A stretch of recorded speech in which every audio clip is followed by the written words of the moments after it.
Size 14, combat boots. Size 10.5, running shoes. Size 12, maternity slippers. Size 8, prosthetic boot.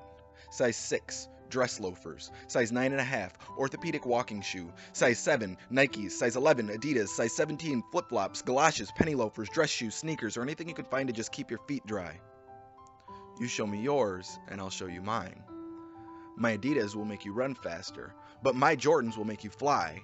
Those flip-flops will make you a surfer, and these Steve Maddens will make you money. My Kenneth Coles will make you casual, but his Oxfords will make you stuffy.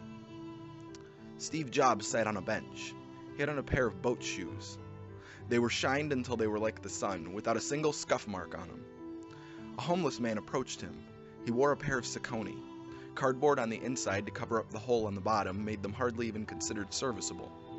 The homeless man asked Steve for some change to spare. "Get a job," Steve said.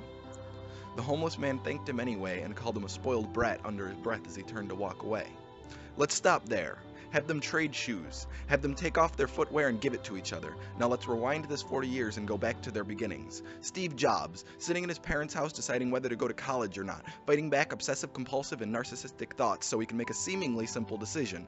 Forward, Steve Jobs, sitting in a college dorm, unable to slow down his thoughts long enough so he could remember to take a shower. Forward, Steve Jobs, losing his company, his family, his friends, and his home, all because he couldn't force his obsessive thoughts to slow down for just a second."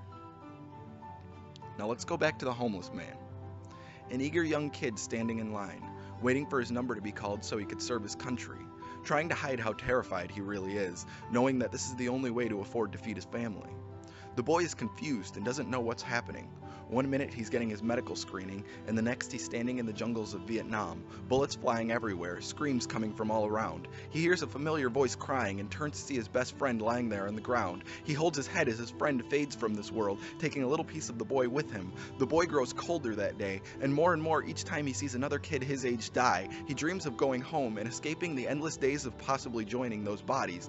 Forward, he's home now, but he can't sleep because the nightmares are too vivid. His family doesn't understand why he's so angry and withdrawn, why he wakes up in the middle of the night screaming. Forward, the boy, now a man, has just lost his 8th job this year, because even after all this time, he can't seem to fit back in. Earlier that year, he lost his family because they couldn't handle it anymore, and the army won't take him back because he's damaged goods. His VA check isn't enough to survive on, and he's losing his home. Forward.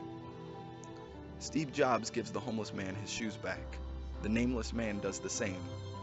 Steve hands the man some cash, and the homeless man uses it to take Steve to dinner so they could talk about mental health.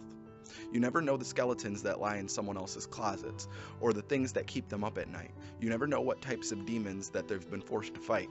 So before you decide to judge them based on what you see, just remember that they're wearing different shoes than you, and footwear has a long memory.